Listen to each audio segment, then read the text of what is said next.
Gulliver's Travels, Chapter 5, Part 2. Contented with this discovery, I came back to my raft and fell to work to bring my cargo on shore, which took me the rest of that day. And what to do with myself at night I knew not, nor indeed where to rest.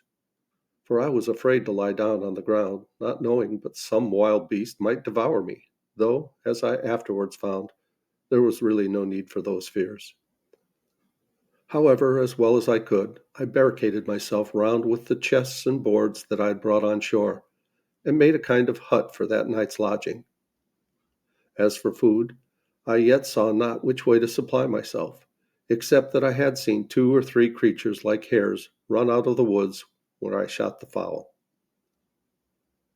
I now began to consider that I might yet get a great many things out of the ship which would be useful to me, and particularly some of the rigging and sails and such other things as might come to land.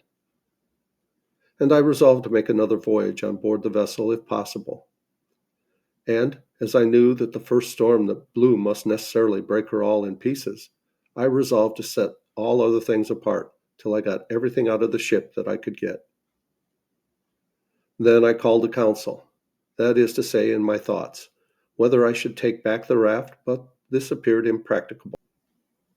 So I resolved to go as before when the tide was down, and to do so only that I stripped before I went from my hut, having nothing on but a checkered shirt and a pair of linen drawers and a pair of pumps on my feet. I got on board the ship as before, and prepared a second raft, and having had experience of the first, I neither made this so unwieldy, nor loaded it so hard. But yet I brought away several things very useful to me. As first, in the carpenter's store, I found 2 or 3 bags full of nails and spikes, a great screwjack, a dozen or 2 of hatchets, and above all, the most useful thing called a grindstone. All these I secured together with several things belonging to the gunner, particularly 2 or 3 iron crows, and 2 barrels of musket balls, 7 muskets, and another fowling piece, with some small quantity of powder more, a large bag full of small shot, and a great roll of sheet lead. But this last was so heavy I could not hoist it up and get it over the ship's side. Besides these things, I took all the men's clothes that I could find, and a spare foretopsail, a hammock, and some bedding, and with this I loaded my second raft, and brought them all safe on shore to my very great comfort. I was under some apprehensions during my absence from the land, that at least my provisions might be devoured on shore. But when I came back, I found no sign of any visitor, only there sat a creature like a wild cat upon one of the chests, which, when I came toward it, ran away a little distance, and then stood still. She sat very composed and unconcerned, and looked full in my face, as if she had a mind to be acquainted with me. I presented my gun at her, but she did not understand it. She was perfectly unconcerned at it, nor did she offer to stir away. Upon which I tossed her a bit of biscuit, though, by the way, I was not very free of it, for my store was not great. However, I spared her a bit, I say, and she went to it, smelled of it, and ate it, and looked, as pleased, for more. But I thanked her and could spare no more, so she marched off. Having got my second cargo on shore, though I was fain to open the barrels of powder and bring them by parcels, for they were too heavy, being large casks, I went to work to make me a little tent with the sail and some poles, which I cut for that purpose. And into this tent I brought everything that I knew would spoil either with rain or sun, and I piled all the empty chests and casks up in a circle around the tent to fortify it from any sudden attempt, either from man or beast. When I had done this, I blocked up the door of the tent with some boards from within, and an empty chest set up on end without, and spreading one of the beds upon the ground, laying my 2 pistols just at my head and my gun at length by me, I went to bed for the first time, and slept very quietly all night, for I was very weary and heavy. For the night before I had slept little, and had labored very hard all day, as well to fetch all those things from the ship as to get them on shore. I had the biggest magazine of all kinds now that ever was laid up, I believe, for one man. But I was not satisfied still, for while the ship sat upright at that posture, I thought I ought to get everything out of her that I could. So every day at low water, I went on board and brought away something or other. But particularly the third time I went, I brought away as much of the rigging as I could, as also all the small ropes and rope twine I could get, and a piece of spare canvas, which was to mend the sails upon occasion, the barrel of wet gunpowder. In word, I brought away all the sails first and last, only that I was fain to cut them in pieces, and bring as much at a time as I could, for they were no more useful to be sails, but as mere canvas only. But that which comforted me more still was that at last of all, after I had made 5 or 6 such voyages as these, and thought I had nothing more to expect from the ship that was worth my meddling with, I say after all this, I found a great hogshead of bread, and 3 large runlets of rum or spirits, and a box of sugar, and a barrel of fine flour. This was surprising to me, because I had given over expecting any more provisions, except what was spoiled by the water. I soon emptied the hogshead of that bread, and wrapped it up parcel by parcel in pieces of the sail, which I cut out, and in a word, I got all this safe on shore also. The next day I made another voyage, and now having plundered the ship of what was profitable and fit to hand out, I began with cables, and cutting the great cable in pieces as I could move, I got 2 cables and a hawser on shore, with all the iron work I could get. And having cut down the sprit sail yard and the mizzen yard, and everything I could to make a large raft, I loaded it with all those heavy goods, and came away. But my good luck began now to leave me, for the raft was so unwieldy and so overladen that after I was entered the little cove where I had landed the rest of my goods, not being able to guide it so handily as I did the other, it overset and threw me and all my cargo in the water. As for myself, it was no great harm, for I was near the shore. But as to my cargo, it was a great part of it lost, especially the iron, which I expected would have been of great use to me. However, when the tide was out, I got most of the pieces of cable ashore and some of the iron, though with infinite labor, for I was fain to dip for it into the water, a work which fatigued me very much. After this, I went every day on board and brought away what I could get. I had been now 13 days on shore, and had been 11 times on board the ship, in which time I had brought away all that one pair of hands could well be supposed capable to bring, though I believe verily, had the calm weather held, I should have brought away the whole ship piece by piece. But preparing the 12th time to go on board, I found the wind began to rise.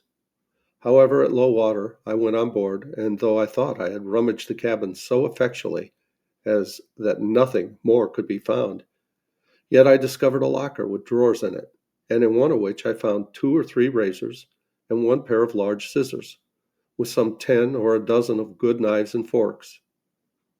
In another I found about 36 pounds value in money, some European coin, some Brazil, some pieces of 8, some gold, some silver. I smiled to myself at the sight of this money. "O drug," I said aloud, "what art thou good for? Thou art not worth to me, no, not the taking off of the ground. One of those knives is worth all this heap. I have no manner of use for thee. Even remain where thou art, and go to the bottom as a creature whose life is not worth saving." However, upon second thoughts, I took it away, and wrapped all this in a piece of canvas. I began to think of making another raft, but while I was preparing this, I found the sky overcast, and the wind began to rise, and, in a quarter of an hour, it blew a fresh gale from the shore. It presently occurred to me that it was in vain to pretend to make a raft with the wind offshore, and that it was my business to be gone before the tide of flood began. Otherwise, I might not be able to reach the shore at all. Accordingly, I let myself down into the water, and swam across the channel which lay between the ship and the sands, and even that with difficulty enough, partly with the weight of the things I had about me, and partly the roughness of the water. For the wind rose very hastily, and before it was quite high water, it blew a storm. But I had gotten home to my little tent, where I lay with all my wealth about me very secure. It blew very hard all night, and in the morning when I looked out, behold, no more ship was to be seen. I was a little surprised, but recovered myself with this satisfactory reflection, viz., that I had lost no time, nor abated no diligence, to get everything out of her that could be useful to me, and that indeed there was little left in her that I was able to bring away if I had had more time. I now gave over any more thoughts of the ship, or of anything out of her, except what might drive on shore from her wreck, as indeed divers pieces of her afterwards did. But those things were of small use to me. My thoughts now wholly employed about securing myself against either savages, if any should appear, or wild beasts, if any were on the island. And I had many thoughts of the methods how to do this, and what kind of dwelling to make, whether I should make me a cave in the earth, or a tent upon the earth, and in short, I resolved upon both, the manner and description of which it may not be improper to give an account of. I soon found the place I was in was not for my settlement, particularly because it was upon a low moorish ground near the sea, and I believe would not be wholesome, and more particularly because there was no fresh water near it. So I resolved to find a more healthy and more convenient spot of ground. I consulted several things in my situation which I found would be proper for me. First, health and fresh water, I just now mentioned. Secondly, shelter from the heat of the sun. Thirdly, security from ravenous creatures, whether men or beasts. Fourthly, a view of the sea, that if God sent any ship in sight, I might not lose any advantage for my deliverance, of which I was not willing to banish all my expectation yet. In search of a place proper for this, I found a little plain on the side of a rising hill, whose front toward this little plain was steep as a house side, so that nothing could come down upon me from the top. On the side of this rock there was a hollow place, worn a little away, like the entrance or door of a cave.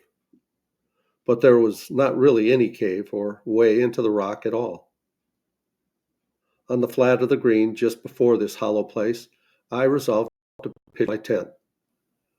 This plain was not above 100 yards broad, and about twice as long, and lay like a green before my door, and at the end of it descended irregularly every way down into the low grounds by the seaside. It was on the north-northeast side of the hill, so that I was sheltered from the heat every day, till it came to west and by south sun, or thereabouts, which in those countries is near the setting. Before I set up my tent, I drew a half circle before the hollow place, which I took in about 10 yards in its semi-diameter from the rock, and 20 yards in its diameter from its beginning and end. In this half circle, I pitched 2 rows of strong stakes, driving them into the ground till they stood very firm like piles, the biggest end being out of the ground about 5 feet and a half, and sharpened on the top. The 2 rows did not stand above 6 inches from one another. Then I took the pieces of cable which I had cut in the ship, and laid them in rows one upon another within the circle, between these 2 rows of stakes up to the top, placing other stakes in the inside, leaning against them, about 2.5 high, like a spur to a post. And this fence was so strong that neither man nor beast could get into it or over it. This cost me a great deal of time and labor, especially to cut the piles in the woods, bring them to the place, and drive them into the earth. The entrance into this place I made to be not by a door, but by a short ladder to go over the top, which ladder, when I was in, I lifted over after me, and so I was completely fenced in and fortified, as I thought, from all the world, and consequently slept secure in the night, which otherwise I could not have done.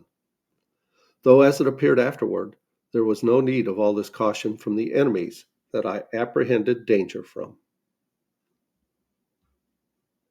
And we'll go to work on Chapter 6 in the next video. Please like, subscribe, and leave a comment below. Thanks so much for watching. I love you guys. As Tigger says, ta-ta for now.